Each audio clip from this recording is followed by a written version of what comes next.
ጓደኝነታችን እያተረፍኩበት ነው እየከሰርኩበት። ሁሉን ነገር እዩት። ሁሉን ነገር በምሽታችን፣ በውሏችን፣ ከተማ በመሄዳችን፣ እዚህ በማደራችን፣ በመኖራችን፣ ስንጓዝ፣ ትራንስፖርቶች በነበርንበት። ዛሬ ምንድነው? ትርፋማ ጉዞ ነበር፣ ኪሳራ። ነጋዴ ሁኑ። ለነፍሳችሁ ከሆነ ብልጥም ብትሆኑ ችግር የለም። ሰውን መብለጥ ነው እንጂ ክፉ። ነጋዴያዊ አይምሮ ይኑረን። ለነፍሳችን ከሆነ ችግር የለም። ለነፍሳችን ከሆነ የንግድ አይምሮ ይኑረን። በቃ መክሰር የለብኝም፣ ክርስቶስ በሰጠኝ መክሊት ማትረፍ አለብኝ ብለን ነው መሰማራት ያለብን። በጾታችሁ ማሰብ ትችላላችሁ።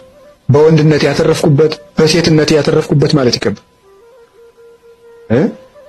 እየሰማችሁ ነው? የኔ ወንድነት ኪሳራ ነው ትርፍ ነው በሉ። ወንዶችን ያልኩ መነኩሴ ወንድ አይባልም። ሴቶችም የኔ ሴትነት ትርፍ ነው ኪሳራ በሉ። በዚህ ሴትነት እነማን ምን አትርፈውበታል ብሎ ማሰብ፣ ሁሉን ነገር ማየት ራስን ማለት ነው። ሰማችሁ? እግዚአብሔር እንድናተርፍ ይርዳን። የከሰርነውን በትርፍ ይተካልን። ሀገራችን ከዚህ መከራ እንኳን ቢሆን ሰላም እንድታተርፍ ይርዳን መድኃኒዓለም። ተነግሮ አልሰማ ያለ ሰውዬ የሳምባ ቲቪ ገብገብ ሲያደርገው የቆረበ ሰውን ያውቃሉ። ተመስገን ነው። እንኳን ቲቪ መጣ። እንዴ እውነቴን እኮ ነው የምነግራችሁ። ተርኩስ ስንት ሰው ነው፣ ስንት አመፀኛ ነው። ጸበል እንደምን ሰነበታቸው፣ አማን ነው፣ ሰላም ነው፣ ፒስ ነው የሚለው ሁሉ ጸበል ሲሄድ እግዚአብሔር ይመስገን የሚለው እንዴው እግዚአብሔርማ ይተርኩሰን እንጂ እውነቴን እኮ ነው የምነግራችሁ። እግዚአብሔርማ ይተርኩሰን። ምድር ጠቧችሁ እኮ የምትራመዱት ሁሉ ጸበል ስትል ኩምሽሽ በቃ እንዴው ለተቸገረ እንድናዝን አረማመዳችን እንኳን ልክ እንዲኖረው መጠን እንዲያበጅ እግዚአብሔርማ ይተርኩሰን እንጂ ተነግረን ሰምተናል እንዴ? እውነቴን ነው። ስለዚህ ስንቶቻችሁ እስቲ አሁን እዚህ ውስጥ ራሱ ብቆሰቁስ እዚህ ውስጥ እዚህ ከተሰበሰበው ውስጥ እግዚአብሔር በሚያውቀው እግዚአብሔር ነቅሶ ቢያወጣ ሲቸግራችሁ ወደ ቤተ ክርስቲያን የመጣችሁ ስንቶቻችሁ ናችሁ? ወይ ባል እንዴ ባለ ትዳሮች ሲጣሉ እኮ ነው ባጋባናቸው በ20 ዓመታቸው እኮ ነው ቤተሰብ የሚመጡ ሲጣሉ ነው። ይኸው ከተጋባን ዓመታችን ነው። ምላትን አትሰማኝም፣ ምንም አታዳምጠኝም ማለት ይጀምራል። ማለት 20 ዓመት ጠፍቶ ነው ምናምን መከራውን ነው ተደዝድዞ ነው ወዲያ መከራችን ምን ተመስገን ነው እንኳን መጣችሁ። ዋናው መሸም ነጋም መምጣታችሁ ነው። ስለዚህ እግዚአብሔር ሰው ሁሉ ራሱን እንዲጠላ ሊያደርግ ይችላል። በጣም ከፈለገ እግዚአብሔር ሰው እንዲጠላን አያደርግም። ሰው እንዲጠላን ሰይጣን ሲያደርግ ዝም ይላል። ይህ እግዚአብሔር እኛን የሚጠራበት መንገድ ነው። በቸርነቱ ወደ ቤቱ ይጥራል። የነነዌ ሰዎች የሚያስተምሩን ይህንን ነው። እኛም ነገ ከነገ ወዲያ አሁን ሁላችሁም ችግር ካለባችሁ እግዚአብሔር ጠልቶኝ ነው አትበሉ። እግዚአብሔር ወደ ቤቱ ሊጠራ ይፈልጎ ነው ማለት ያለበት። ከቃሉ ጋር ናችሁ። እግዚአብሔር ከሁላችን ጋር ይሁን።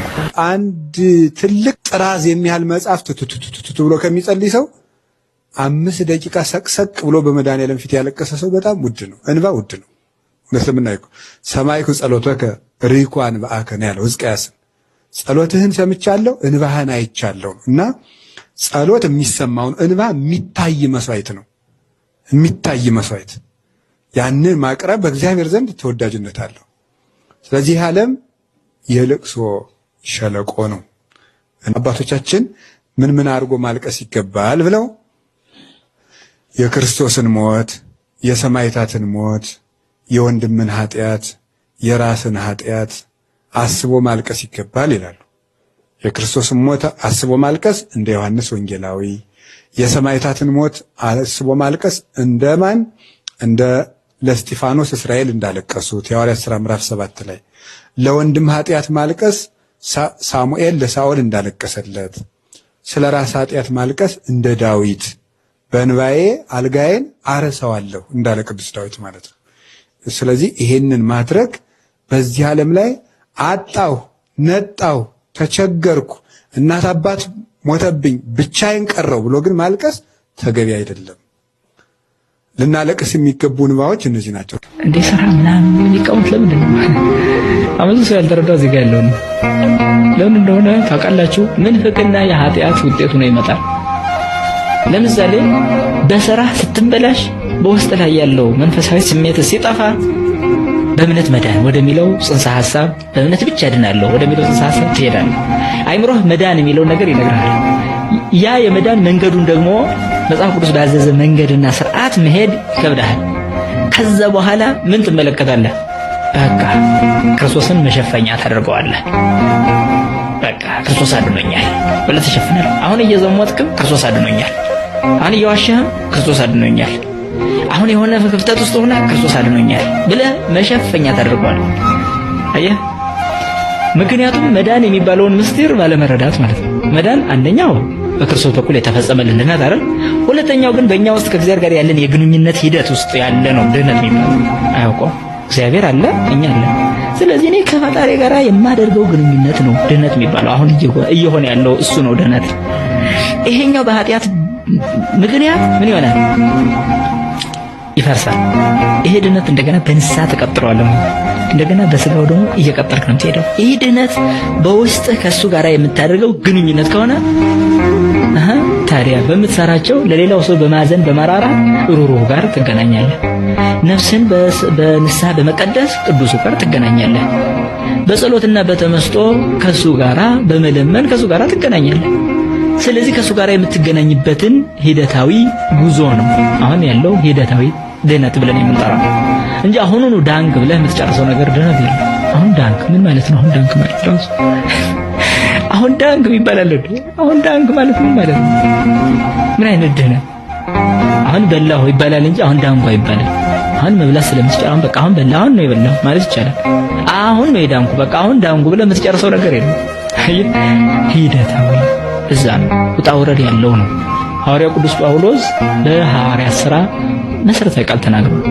እስመ በብዙ ሕማም ሀለውነ ንባለ መንግሥተ እግዚአብሔር፣ በብዙ ጭንቅ መንግሥተ ሰማያት ልንገባ ያስፈልጋል አለ። ታዲያ እዚህ ጋር የክርስቶስን ማዳን አያውቅም እንዴ? እዚህ ጋር በእምነት እያለ ያስተማረ ሐዋርያው ቅዱስ ጳውሎስ እዚህ ጋር ደግሞ በጭንቅ ምን አለ? ይሄን ያስታርቁልኛ። ታዲያ ይኸው ሲምታታባቸው ወይ ይሄን መጽሐፍ ቅዱስ አይቀበሉትም ማለት ነው። በዚህኛው ያለው የሐዋርያት ሥራ መጽሐፍ ቅዱስ ክፍል ነው። በጭንቅ አለ። በጭንቅ መንግሥተ ሰማያት ልንገባ ይስፈልጋል አለ።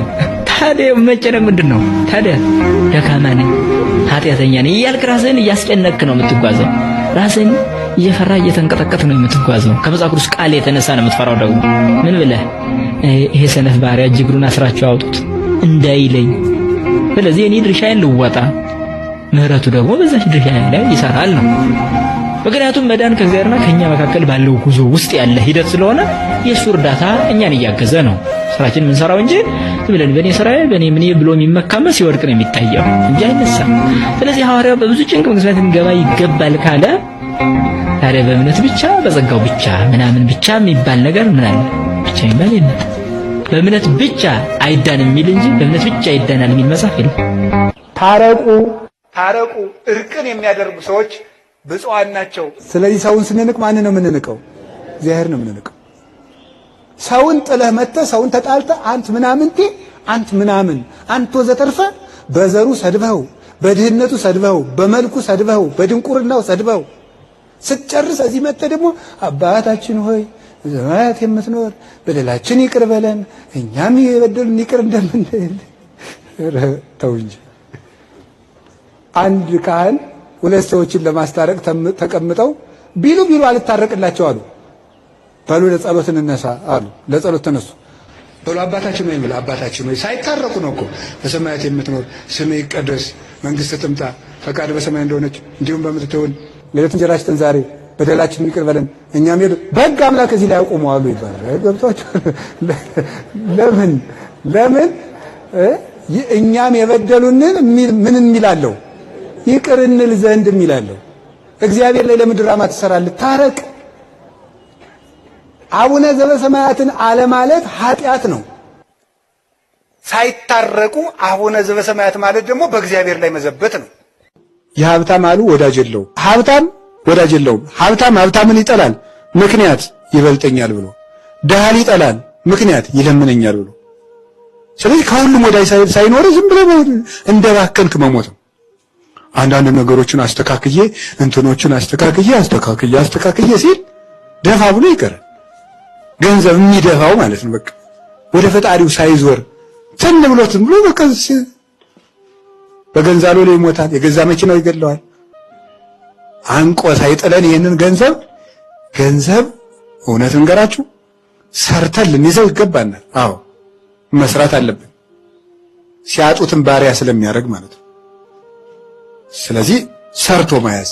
ከዛሳ ደግሞ ገንዘብን ደግሞ አሁን እያንዳንዱ ሰው የገንዘብ ታርጋውን በቃ በውስጡ ራሱ ገንዘቤ ጉዳይ ያስፈጽምልኛል ማለት የለበትም። አንድ ሰው ቤተ ክርስቲያን ውስጥ ሰውነትህን ይዘና በቃ ቤተክርስቲያን ውስጥ ሰውነትህ ይምጣ። ክርስቲያንነትህ በቂ ነው እንጂ እንደዚህ ነው ያለኝ እንደዚህ ነው ያለው እንደዚህ ነው ያለው በጣም ነውር ነው። እንደዚያ ያ ስንወለድ ማርያም ብለን ስናድግ ማርያም ብለን እንዴ ደግሞ እሷን ካልጠራን ማን ነው? አምላክ የሚወደው ስም እኮ ነው። አምላክ የሚወደው ንጉሥ የወደደው ውበት እኮ ነው ያላት። እሷ ያልተጠራች ማን ይጠራል? በእውነቱ እንዴ እንኳን እሷን ማርያም መግደላዊትን እንኳን ሁልጊዜ ጥሯት ብሎናል። ለምንድነው ማንጠራት? እመቤታችን ነው ደግሞ እንኳን እሷ ደግሞ አትጥሩኝ ሳትል እስቲ አሁን ህማን ቤት የትኛይቱ ንግሥት ናት ገሊት ብላት አናቴን ማታስብለኝ ደርሼ የተከበሩ ገሊት ብዬ አመልከጫ ጽፌ መገኘቱን ምንጃ። አሬ መዘጋጃ ቤት አለቃውም በቀላሉ አይገኝም። እንኳን የላይ ንጉሥ ንግሥት ጠቅላይ ሚኒስትር ፕሬዝዳንት ሆኖ ይቅርና ማለት ነው። የአምላክ እናቱን አትጥሩኝ አላለች እሷ ራሷ።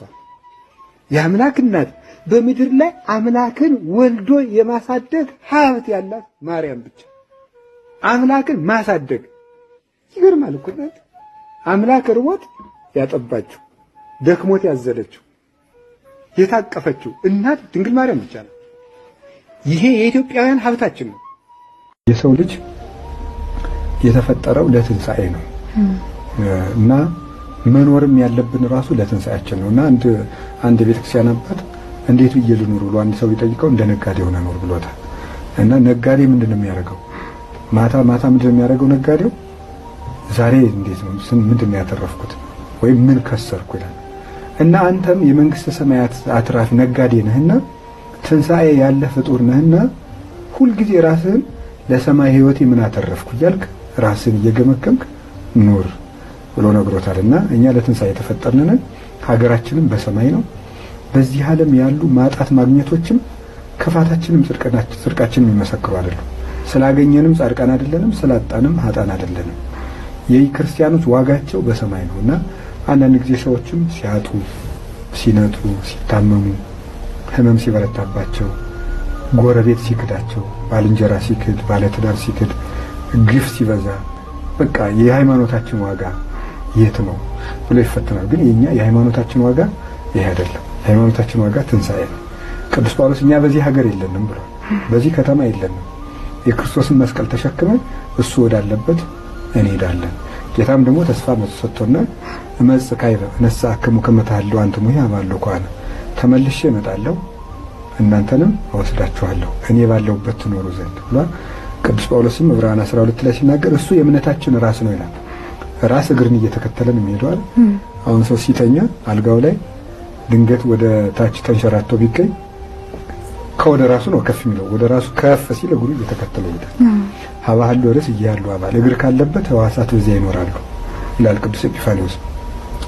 ውሾችን ማውን ስናያቸው ወይም እንስሳትን እግራቸው አይደለም የሚመራቸው ራሳቸው ከገባበት ቤት ነው እግራቸው ጅራታቸው ሁሉ ተከትሎ የሚገባ እና የኛ ራስ ክርስቶስ ካለ ለዚህ ነው ራሳችሁ ነኝ ያለ። አንድ ህይወታችሁ ነኝ ነው፣ ሁለት ሰብሳቢያችሁ ነኝ፣ ሶስተኛ ደግሞ እኔ ካለሁበት እናንተም ትከተላላችሁ፣ እኔ ከፍ ብዬ ከተሰቀልኩ በኋላ እናንተንም እስባችኋለሁ ስላለን የትንሣኤው ተስፋ ስላለን ትንሣኤው ለኛ የመጨረሻ አለኝታችን ነው። እኛ ዛሬ በሳንቲም ድቃቂ በልብስ ላቂ እውነትን እየሸጥናት ነው። በትንንሽ ነገር እውነት እየተሸጠች ነው። እውነት ጠፍታለች። የእግዚአብሔር ቤተሰቦች መገለጡ ግን አይቀርም።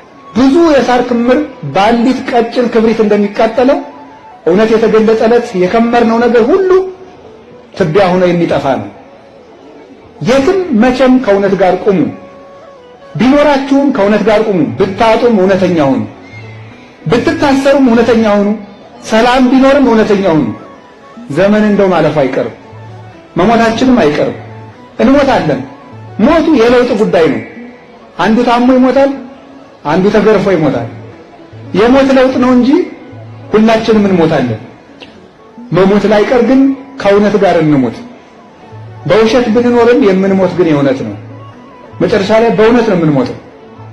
ከእውነት ፊት እንቆማለን። ክርስቶስ እውነት ነው። ሰውን በልብስ እናታልለዋለን፣ ሰውን በቃል እንሸነግለዋለን። እግዚአብሔር ግን እስከ ልብ ድረስ መርምሮ ይፈርዳል።